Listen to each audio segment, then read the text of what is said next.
என் மனசு ரொம்பவே உடைஞ்சு போச்சுங்க. என்னால் எதையுமே ஏற்றுக்க முடியல, தாங்கிக்க முடியல. இன்னும் எவ்வளோ வேதனையை தான் நான் தாங்கிறது? இந்த பிரச்சனையெல்லாம் தாங்கிறதுக்கான சக்தியை கொடுங்கன்னு கடவுள்கிட்ட கேட்கறத விட இந்த பிரச்சனைக்கெல்லாம் முற்றுப்புள்ளி வைங்கன்னு தான் கடவுள்கிட்ட கேட்டுட்ருக்கேன் டெய்லி. நான் சொல்கிறது மட்டும் கடவுள் காதில் ஏன் கேட்க மாட்டேங்குதுன்னு தெரியல. சின்ன பையனை சாட்டர்டே ஹாஸ்பிட்டலுக்கு கூட்டிகிட்டு போயிருந்தேன்னு சொன்னேன்ல, நான் இப்போவும் சின்ன பையனுக்கு பார்க்குற டாக்டர்கிட்ட கூட்டிகிட்டு போகலைங்க, ஜிஹெச்சுக்கு தான் கூட்டிகிட்டு போனேன். ஓபி சீட் போட்டதுக்கப்புறம் பீடியாட்ரிக்கில் இருக்கிற ஆர்த்தோ டாக்டரை போய் பார்த்தேன். பிரச்சனையை சொன்னேன். பையன்கிட்டையும் கேட்டாங்க எங்கெங்கே வலிக்குது அப்படின்னு. டாக்டர் கீழே உட்காந்து எழுந்திருக்க சொன்னார். பெயின் இருக்கான்னு கேட்டார். இருக்குன்னு சொன்னான். உடனே ஒரு டெஸ்ட்டுக்கு எழுதி கொடுத்தாரு. இது முடக்குவாதமாக இருக்குமான்னு பிளட் டெஸ்ட் பார்த்தா தெரியும் அப்படின்னு சொன்னார். எனக்கு முட்டி மட்டும் அவனுக்கு மாதிரியே வலிக்குது அப்படின்னு சொன்னேன். இது ஜெனட்டிக் ப்ராப்ளமாக இருக்கும் அப்படின்ற வார்த்தையை அவரும் யூஸ் பண்ணினார். பிளட் டெஸ்ட் எங்கே எடுக்கணும்னு கேட்டு அங்கே போனேன். பையன் எதுவுமே பேசாமல் அமைதியாக என் கூட நடந்து வந்துக்கிட்டே இருந்தான். அவனை பார்க்குறதுக்கு ரொம்ப கஷ்டமாக இருந்தது. அவன் எவ்வளோ கஷ்டங்களை உள்ளுக்குள்ளே மறைக்கிறான்னு தெரியலையே அப்படின்னு. ஜெனட்டிக் ப்ராப்ளம்னு டாக்டர் சொன்ன உடனே அவன் என் முகத்தை பார்த்தான். எனக்கான குற்ற உணர்ச்சி என்னென்னா, அவன் ஒருவேளை அம்மாவால் தான் நமக்கு இந்த பிரச்சனை வந்ததோ அப்படின்னு நினச்சிருப்பானோன்னு உள்ளுக்குள்ளே தோணுச்சு. பெரிய பையனுக்கும் என்ன மாதிரி பிரச்சனை இருந்தது. இப்போ சின்ன பையனுக்கும் டாக்டர் அதே வார்த்தையை சொன்னதுனால பையன் அப்படி யோசிச்சிருப்பானோன்னு நான் நினச்சிக்கிட்டேன். அதை நினச்சி ரொம்ப குற்ற உணர்ச்சியாகவும் ரொம்ப கஷ்டமாகவும் இருந்தது. நம்மளால தான் ஹெல்த் இஷ்யூ பிள்ளைங்களுக்கு ஆயிட்டுருக்கோன்ற ஒரு கவலை அதிகமாகவே இருந்தது. அதெல்லாம் நினச்சி பார்த்துட்டே பிளட் டெஸ்ட் எடுக்கிறதுக்காக நடந்து போயிட்டே இருந்தேன். சின்ன பையனுக்கு ஸ்கூலில் நிறைய ஸ்ட்ரெஸ் இருக்குது. அவங்ககிட்ட வர்றப்போ பேசிகிட்டே வந்தேன். நிறைய விஷயம் ஷேர் பண்ணேன் நான் என்கிட்ட. அதில் ஒரு பிரச்சனையை சொன்னான். அவங்க மிஸ் சொல்லியிருக்காங்க, கேர்ள்ஸ் தான் எப்போவுமே 8th ரேங்க் வரைக்கும் வர்றாங்களாம், பாய்ஸ் யாருமே வர்றதில்லையா. இவன் 1 மந்த்துக்கு அப்புறம் தான் ஸ்கூலுக்கே போனான். ஆனால் அவன் ஹோம்ஒர்க் எல்லாத்தையும் கரெக்டாக பண்ண ஆரம்பிச்சதுனால நீ தான் இந்த தடவை ஃபர்ஸ்ட் ரேங்க் எடுக்கணும், கேர்ள்ஸை முந்தி வரணும் அப்படின்னு சொன்னாங்களாம். எப்போவும் 7 o'clock 8 o'clockக்குள்ளே அவன் ஹோம்ஒர்க்கை முடிச்சிருவான். ஆனால் இப்போல்லாம் 10:30 இல்லைன்னா 11 o'clock ஆகுதுங்க அவன் ஹோம்ஒர்க் கம்ப்ளீட் பண்ணுறதுக்கு. நான் டெய்லி அவனை தூங்க வைக்கிறதுக்காக என்னடா இன்னும் ஹோம்ஒர்க் முடிக்கலையா, சீக்கிரம் படு அப்படின்னு சொல்லுவேன். இன்னும் கொஞ்சம் படிக்கணும் மாமே, முடிச்சுக்கிறேன் அப்படின்னு சொல்லுவான்.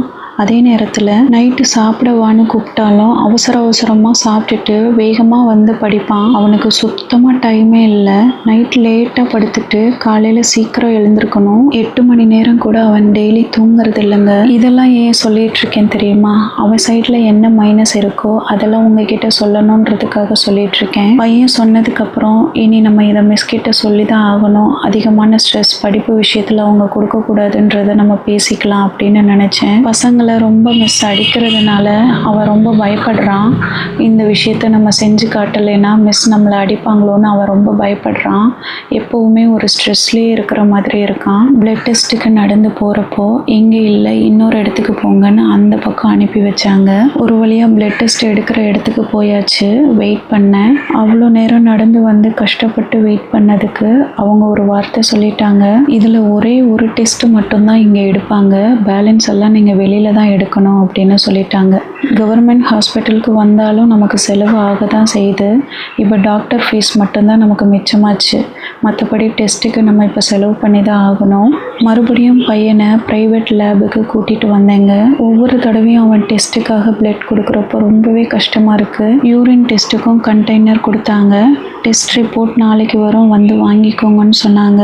வெளியில் வரப்போ நான் யூஸ் பண்ணுற வாக்கிங் ஸ்டிக்கர் வீட்டுக்கு போனதுக்கப்புறம் வெளியிலேயே சானிடைசர் நல்லா ஊற்றி அதை ஊற வச்சிருவேன். அதுக்கப்புறம் சோப்பெல்லாம் போட்டு நல்லா வாஷ் பண்ணுவேன்.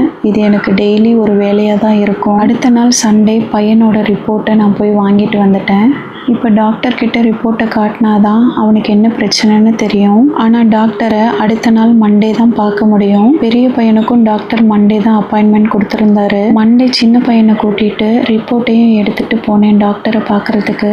டாக்டரை பார்த்து முடிச்சுட்டு வீட்டுக்கு வர்றதுக்கே 2 மணி ஆயிடுச்சு. மதிய சாப்பாடு பசங்களுக்கு கொடுத்துட்டு 4 மணிக்கெல்லாம் பெரிய பையனை கூப்பிட்டுட்டு டாக்டரை பார்க்குறதுக்கு கிளம்பிட்டேன். போய் சேர்றதுக்கு டிராஃபிக்கில் 1.5 மணி நேரம் எடுக்கும். ஆப்ரேஷன் பண்ண இடத்த நல்லா சுத்தப்படுத்திட்டு வேற பேண்டைட் போட்டு விட்டாரு. இந்த 2 மருந்து கொடுத்துருக்காரு. ஒரு மருந்தை காலையில் அப்ளை பண்ண சொன்னார், இன்னொரு மருந்தை நைட்டு அப்ளை பண்ண சொன்னார். ரெகுலராக அப்ளை பண்ணிட்டு வரணும்னு சொன்னார். சின்ன பையனுக்கு டாக்டர் என்ன சொன்னாருன்னு இப்போ சொல்கிறேன். அவனுக்கு முடக்குவாதம் இருக்குமோ அப்படின்ற டவுட்டு டாக்டருக்கு இருந்ததில்ல. அவனுக்கு ஆர்ஏ ஃபேக்டர் ரொம்ப கரெக்டாக இருக்குங்க, ரொம்ப அதிகமாக இல்லை, 6.1 தான் இருக்குது. ஆனால் டெஸ்ட் எடுத்ததில் இன்னொரு இடத்துல ஒரு பெரிய மைனஸ் இருந்தது. ஈஸ்னோஃபிலியா கவுண்ட் 839 இருக்குது. லாஸ்ட்டாக 1031 இருந்தது. இங்கே கீழே ஈஸ்னோஃபில்ஸ் 9.1 போட்டிருக்குல்ல, அது லாஸ்ட்டாக 11.6 இருந்ததுங்க. அதுலேருந்து ரெண்டுமே கம்மியாக இருக்கிற மாதிரி தான் இருக்குது. ஆனால் பிளேட்லெட் கவுண்ட்டுன்றது ஒன்று இருக்குல்ல, அது 910 இருக்குங்க. விட்டமின் D3 லைட்டாக கம்மியாக இருக்குது, 19.61 இருக்குது. யூரினில் ரெட் பிளட் செல்ஸ் இருக்குங்க. யூரினில் கால்சியம் வெளியேறுதான். அவனுக்கு ஹீமோக்ளோபின் 13.5 இருக்குது. கால்சியம், அயன், பொட்டாசியம் இதெல்லாமே கரெக்டாக தாங்க இருக்குது. ரிப்போர்ட்டை பார்த்துட்டு டாக்டர் சொன்னார், ஆர்ஏ ஃபேக்டர் நார்மலாக தாங்க இருக்குது, பையனுக்கு முடக்குவாதம் இல்லை. எங்கே எடுத்தீங்க இந்த டெஸ்ட் எல்லாம்னு கேட்டார். ஒரு டெஸ்ட் இங்கே எடுத்தேன், பேலன்ஸ் எல்லாம் வெளியில் நல்ல லேபில் தான் எடுத்தேன் டாக்டர்னு சொன்னேன். இந்த பிளேட்லெட் கவுண்ட், ஈஸ்னோஃபிலியா கவுண்ட் எல்லாம் அதிகமாக இருக்குது அப்படின்னு சொன்னார். வேறு ஏதாவது இஷ்யூ இருக்கான்னு கேட்டார்.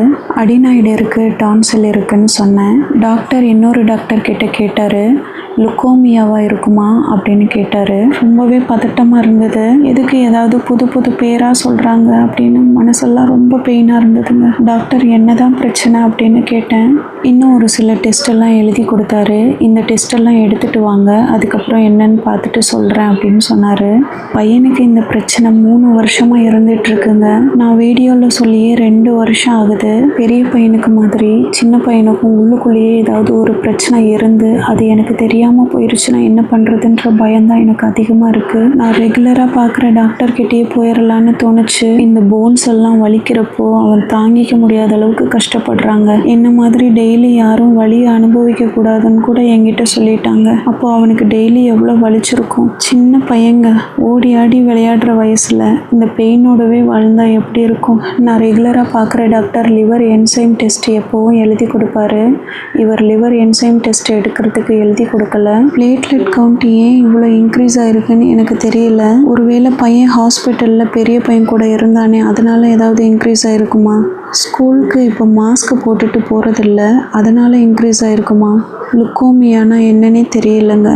சத்து குறைபாடுனா ஒரு டானிக் கொடுத்தாலே அது கரெக்டாயிரும். ஆனால் இவனுக்கு இது தொடர்ந்து பிரச்சனையாக இருந்துக்கிட்டே இருக்கிறதுனால தாங்க எனக்கு ரொம்ப கஷ்டமாக இருக்குது. ரெகுலராக பார்க்குற டாக்டர் லிவர் என்சைம் அதிகமாக இருக்குது, கிட்னிலையும் ஏதோ பிரச்சனை, அதனால் ஆப்ரேஷன் இப்போ பண்ண வேண்டாம், அனஸ்தீஷியா கொடுத்து பண்ணுவாங்க, அது பையனுக்கு வேண்டாம் இப்போதைக்கு அப்படின்னு சொன்னார். இஎன்டி டாக்டரும் ஆப்ரேஷன் பண்ணக்கூடிய நிலமையில தான் அந்த பிரச்சனை இருக்குது, இருந்தாலும் மற்ற பிரச்சனை இருக்கிறதுனால இப்போது ஆப்ரேஷன் பண்ண வேண்டாம், 15 வயசு வரைக்கும் வெயிட் பண்ணுவோம் அப்படின்னு சொன்னார். இப்போ இந்த டாக்டர் இன்னும் 2 டெஸ்ட் எடுக்க சொல்லியிருக்காரு.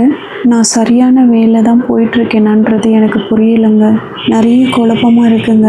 எந்த தப்பும் நடந்துடக்கூடாது, அதை எப்படி சரியான வேலை கொண்டு போகிறதுன்னு தெரியாமல் பதட்டமாயிட்டே இருக்கேன். கிருமி தொற்று அதிகமாக இருக்கிறதுனால பாகற்காய் ஒரு 1/4 கிலோ மட்டும்தாங்க போட்டு செஞ்சுருக்கேன். அதிகமாக பாகற்காய் சேர்க்கவே இல்லை. பாகற்காய் செஞ்சு எப்படியும் ஒரு 1.5 மாதம் ஆயிருக்கும். கொஞ்சமாக காய் இருந்தது, அதை வேக வச்சு ஒரு பொரியல் பண்ணிக்கிட்டேன். பாகற்காய் குழம்பு வச்சு காலையில் பசங்களுக்கு சாப்பிட கொடுத்துட்டேன். ரெஸ்ட் இல்லாமல் அலைஞ்சதுனால ரொம்ப முடியலைங்க, அதனால தான் 2 நாள் வீடியோ போட முடியல. பெரிய பையனுக்கு ஆப்ரேஷன் நல்லபடியாக நடந்தது மாதிரி சின்ன பையனுக்கும் அவன் பிரச்சனை சரியாயிடணும்னு வேண்டிக்கங்க. உங்கள் ப்ரேயரால் அது நிச்சயமாக நடக்கும். இந்த வீடியோவுக்கு மறக்காமல் லைக் பண்ணிக்கோங்க, ஹைப் ஆப்ஷன் கொடுத்துருங்க.